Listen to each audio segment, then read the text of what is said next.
Le 6 mai 1932 paraissait dans l'Action française un écho de François Vineuil consacré au film américain Double assassinat de la rue de la Morgue, Murders in the Rue Morgue.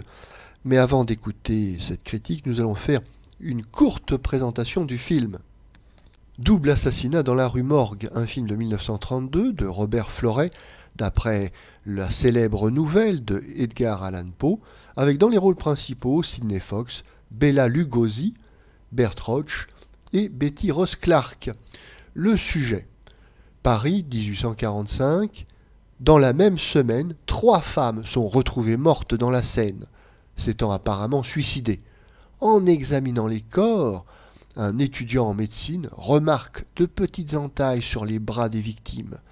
Ces jeunes femmes sont en fait des cobayes du docteur Miracle, un scientifique fanatique qui cherche à démontrer le lien de parenté entre l'homme et le singe. Nous écoutons maintenant le texte intégral de la critique de François Vineuil.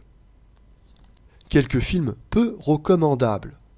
Nous citerons d'abord dans cette catégorie Les crimes dans la rue Morgue, parce qu'il est encore plus grave d'interpeller Edgar Poe que le docteur Jekyll et Mr. Hyde de Stevenson, et que l'interpolation va cette fois jusqu'au ridicule.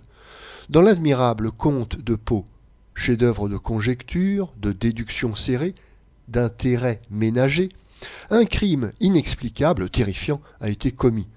Pendant 60 pages, le génial romancier conduit une enquête angoissante jusqu'à la découverte d'un orang-outan échappé qui est l'auteur du massacre.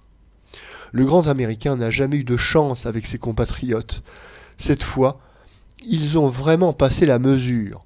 L'orang-outan, que l'on nomme Eric, est le héros principal. Le docteur Miracle d'Hoffmann est tardivement introduit dans l'aventure. Il rêve de trouver à Eric une compagne humaine pour créer un être nouveau. La grande trouvaille du gaillard, qui n'a pas hésité à corriger Poe de cette façon, consiste à rendre le jeune premier jaloux du singe Eric. Mise en scène et interprétation sont également grand guignolesques. Digne de ce scénario faramineux, Monsieur Robert Floret, un Français, n'a pas hésité à diriger le film et à le signer. On ne l'en félicite pas.